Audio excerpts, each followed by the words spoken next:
थी। अब ये इस हवेली को कोई भूतई हवेली कहता है, कोई खूनी हवेली कहता है, तो कोई पांडे जी की हवेली कहता है, कोई राजा साहब की हवेली। पीपल का पेड़ है। सन 1942 के उस दौर में बताया जाता है कि इस पे 26 लोगों को पकड़ करके इस पे लटका दिया गया था जिंदा, और रात भर शाम को उनकी फांसी हुई, इसी पे लटकाया गया और रात भर वो लोग इसी पर पड़े रहे। और सुबह जब लोगों ने उस काले दृश्य को देखा तो लोगों के रोंगटे खड़े हो गए। लोग डर के मारे इतने अधिक डर गए कि लोगों को ये पूरा एरिया छोड़ करके जाता है कि जो राजा साहब थे वो इसमें मछली को जो है नथुनी पहना करके, सोने की नथुनी पहना करके इसमें छोड़ा करते थे। एक शौक था। हमारे ठीक पीछे का जो एरिया है इसमें घोड़े बांधे जाते थे, हाथियां बांधी जाती। साथियों नमस्कार, मैं हूं रजनीश और आप देख रहे हैं जन आदर्श भारत। साथियों आज हम उत्तर प्रदेश के जनपद गाजीपुर में हैं और जनपद गाजीपुर की अगर हम बात करें तो तमाम ऐतिहासिक स्थलों से, तमाम क्रांतिकारियों से और तमाम ऐतिहासिक लोगों से पूरा जनपद भरा पड़ा हुआ है। बस हम बता नहीं पा रहे हैं, लोगों तक पहुंचने का प्रयास किया जा रहा है। तमाम ऐतिहासिक स्थलों पर हम लोग पहुंच करके एक मुहिम के तहत आपको दिखाने का छोटा सा प्रयास कर रहे हैं। अब हम जिस जगह पर उपस्थित हैं ये भी एक ऐतिहासिक स्थल है और ये सिविल एरिया है। अब इसको देख करके खेत और खलिहान और बिल्कुल समतल भूमि, काट कूस और झाड़ियां लगी हुई हैं, तो उसको समझ रहे होंगे कि सिविल एरिया कहाँ से हो गया। तो एक बार हम अपने जो छायाकार हैं, एक बार हम चाहेंगे कि ठीक हमारी दाहिनी तरफ हमारे पीछे एक हवेली दिखाए, खंडहर के रूप में है। इस हवेली को कई नाम दिया गया है और सैकड़ों वर्ष पूर्व ये हवेली बनाई गई थी। अब ये इस हवेली को कोई भूतई हवेली कहता है, कोई खूनी हवेली कहता है, तो कोई पांडे जी की हवेली कहता है, कोई राजा साहब की हवेली इसको कहता है। तमाम नामों से ये पुकारा जाता है। अब क्यों पुकारा जाता है इस बारे में आज हम चर्चा करेंगे और चर्चा करके हम आपको बताएंगे कि इस हवेली का आखिर इतिहास क्या रहा है, आखिर क्या है इस हवेली का इतिहास। तो सबसे पहले हम कुछ चीजों पर प्रकाश डालना चाहेंगे। ठीक हमारे सामने एक बार हम चाहेंगे अपने कैमरामैन से एक पेड़ दिखा दें। ये पीपल का वृक्ष है और पीपल के वृक्ष के गुणवत्ता की अगर बात करें तो आप जानते हैं कि सबसे ज्यादा मनुष्य को ऑक्सीजन देने का काम पीपल का पेड़ करता है और ये पीपल भी इसी परिसर में बना हुआ है। और ठीक उसके सामने थोड़ा सा चाहेंगे कि एक गेट दिखा दें। ये गेट था, ये पूरे जो है परिसर का एक गेट था, जिस गेट पर कभी तमाम जो है सिक्योरिटी गार्ड लगे हुए थे, तमाम ऐसे जवान थे जो वहां तैनात थे कि एक चिड़िया पर भी नहीं मार सकती थी इसके अंदर। हम उस सिविल कोर्ट में खड़े हैं और ये कोर्ट है, ये यहाँ मुकदमा लोगों का देखा जाता था। ये जो कोर्ट है ये जनपद गाजीपुर के सैदपुर क्षेत्र में भदैला एक गाँव है। इस भदैला गाँव में जो है ये कोर्ट बनाई गई है और इस कोर्ट को पांडे जी की हवेली के नाम से आज जाना जाता था। अब बात करेंगे उस दौर की, सन 1942 का वो दौर, सन 1942 का वो काला दौर, जिस दौर में तमाम ऐसे गांव थे जो गांव के गांव उजड़ गए, बस्तियों की बस्तियां उजड़ गई, जो बस्तियों की गलियां थीं कहीं ना कहीं खून से रंग गई। किसी का सुहाग उजड़ गया तो किसी बहन का भाई चला गया, तो किसी बेटे के जो है पिता को उस काले कानून ने लील लिया था। ठीक उसी इतिहास से ये भी परिपूर्ण ये गांव है। अभी जिस पीपल के पेड़ को मैं दिखवा रहा था ये हमारे सामने पीपल का पेड़ है। सन 1942 के उस दौर में बताया जाता है कि इस पे 26 लोगों को पकड़ करके इस पे लटका दिया गया था जिंदा, और रात भर शाम को उनकी फांसी हुई, इसी पे लटकाया गया और रात भर वो लोग इसी पर पड़े रहे। और सुबह जब लोगों ने उस काले दृश्य को देखा तो लोगों के रोंगटे खड़े हो गए। लोग डर के मारे इतने अधिक डर गए कि लोगों को ये पूरा एरिया छोड़ करके भागना पड़ गया था। इस तरह की बात बताई जाती है। इस हवेली के बारे में बताया जाता है कि शाम हो जाए, रात हो जाए तो इसमें कोई प्रवेश नहीं करता है, कोई इधर आना नहीं चाहता है। लोग बताते हैं कि आज भी जो क्रांतिकारी थे जिनके साथ खूनी खेल खेला गया इस हवेली में, इस परिसर में, उनकी आज भी आत्माएं इसमें भटकती हैं। लेकिन मैं और मेरा ये चैनल इस बात की पुष्टि नहीं करता है, क्योंकि हम वो चीज आपको दिखाने नहीं आए हैं कि इसमें प्रेत आत्मा है, इसमें भूत आत्मा।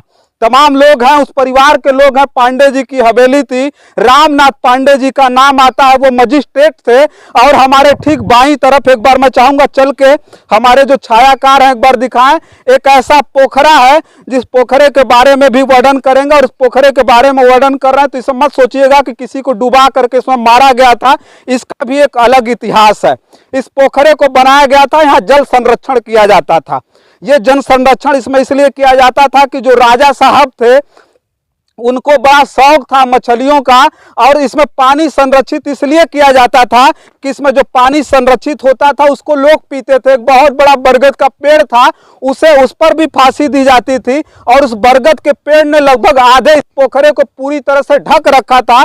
इतना जबरदस्त वो था, और इस पानी को लोग खाना बनाने और पीने में यूज करते थे। जो मेहमान आते थे यहाँ इसकी ठंडी हवा लेते थे, और यहाँ इसके मीठे पानी का जलपान करते थे। वो उस लिहाज से उस समय बनाया गया था। और यही नहीं, बताया जाता है कि जो राजा साहब थे वो इसमें मछली को जो है नथुनी पहना करके, सोने की नथुनी पहना करके इसमें छोड़ा करते थे। एक शौक था। हमारे ठीक पीछे का जो एरिया है इसमें घोड़े बांधे जाते थे, हाथियां बांधी जाती थी, और ये कहीं ना कहीं छावनी भी थी। लोग यहाँ से आने में डरते थे, अंदर अर्जियां लगती थी, अपॉइंटमेंट होता था तो लोग कहीं ना कहीं इस परिसर में मिलने आते थे और मिल पाते थे। लेकिन उनका परिवार आज भी है। एक बार कुछ सच्चाइयों से पर्दा हटाने के लिए, कुछ चीजों पर बात करने के लिए हम उनसे अभी मिलेंगे। अभी बात करके हम दिखाएंगे कि क्या ये बात सच है या नहीं है। यहाँ जो कोर्ट लगती थी वो सही है या गलत है, या मैं झूठे यहाँ चिल्ला रहा हूं, तो एक बार उनसे बात करूं। हमारे बीच में उस परिवार से भी लोग हैं, उस परिवार के लोग हैं जिनकी मैं बात कर रहा हूं, जो मजिस्ट्रेट थे रामनाथ पांडे जी। आज उनके पोते यहाँ हैं, उनके सगे जो पोते हैं वो हमारे बीच में है। उनसे हम बात करके बताएंगे कि जब उनकी उस समय जो उनका रुतबा था, जो रोब था, उनके जो पिताजी थे, जो रामनाथ जी के मार्कंडे जी जो थे, वो इस एरिया के जमींदार थे। लगभग 52 गांव में उनकी जमींदारी चलती थी। और ये जान लीजिएगा, इस समय इनके पास भूमि उतनी नहीं होगी, जिससे कई गुना भूमि इन लोगों ने ट्रस्टों में दान कर दिया, लोगों को दे दिया। तमाम बहुत बड़े वो जमींदार हुआ करते थे। उन्हीं के बेटे थे रामनाथ पांडे जी, जो मजिस्ट्रेट थे। आज उनके पोते हमारे साथ हैं। क्या नाम हुआ आपका? हमारा नाम अनिल पांडे है। अनिल पांडे जी। यहाँ पहले कोर्ट लगती थी, ये बात सच है? ये पहले कोर्ट लगती थी। यहाँ हमारे पिताजी के पिताजी थे मार्कंडे प्रसाद पांडे, वो जमींदार आदमी थे। जी। और 52 गांव में उनका जो है जमींदारी था, यहाँ से लेकर गाजीपुर लखनचनपुर तक। और यहाँ पर जो है कोर्ट कचहरी लगती थी। अच्छा, लखनचनपुर तक था? जी। तो लखनचनपुर में क्या था? छावनी थी वहाँ पर। अच्छा, वहाँ छावनी थी। वहाँ की जमीन जो है हम लोगों का बनारस में भी मकान है। अच्छा। उन्हीं का बनाया सब। अच्छा। हवेली थी, पूरा हवेली पांडे हवेली के नाम से थी। अच्छा। वहाँ पर राधा कृष्ण का मंदिर है, उसको लोग वहाँ लखनचनपुर की जमीन को ट्रस्ट में दे दिए, उस जो है मंदिर में। अच्छा। और यहाँ पर जो है उनकी जमींदारी चलती थी अंग्रेजों के ज़माने में। यहाँ पर कचहरी लगती थी, हम भी सुने हैं, अपना बाप हमारे पिताजी बताते थे। बड़ा रोब था, बड़ा रुतबा था, और ब्रिटिश गवर्नमेंट थी, और नारा दिया गया था कि अंग्रेजों भारत छोड़ो, देश हमारा, राज तुम्हारा, नहीं चलेगा, नहीं चलेगा, इस तरह का नारा दिया गया था। और उस समय जो खूनी संघर्ष चल रहे थे, जो ब्रिटिश गवर्नमेंट के काले कानून थे, उसमें कहीं ना कहीं जो प्रशासनिक लोग भी थे वो उनके दबाव में ही काम करना था।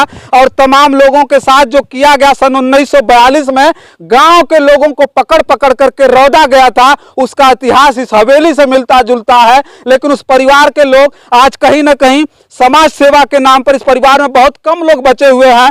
ये अकेले हैं जो यहाँ खेती बाड़ी करते हैं और उस विरासत का देख रेख कर रहे हैं। तो तमाम लोग ऐसे हैं, कोई अमेरिका रह रहा है, कोई कहीं रह रहा है, कोई बनारस रह रहा है। तमाम लोगों ने गांव छोड़ दिया। आप यहाँ रह रहे हैं? सिर्फ मैं अकेला रहता हूँ यहाँ पर। अच्छा। और हमारे जाने आने के लिए कोई रास्ता नहीं है। अच्छा, आपको घर आने के लिए कोई रास्ता नहीं है। एक बार हम छायाकार से चाहेंगे थोड़ा सा एक बार रास्ते को भी दिखा दीजिएगा।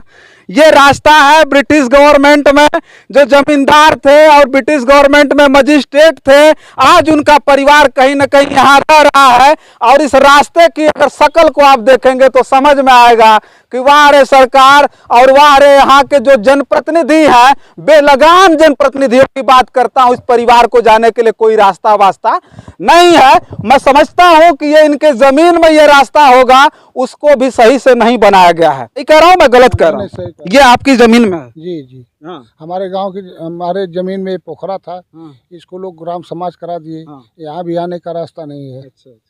इसके बाद और सब गांव का विकास कुछ नहीं है हमारे यहाँ।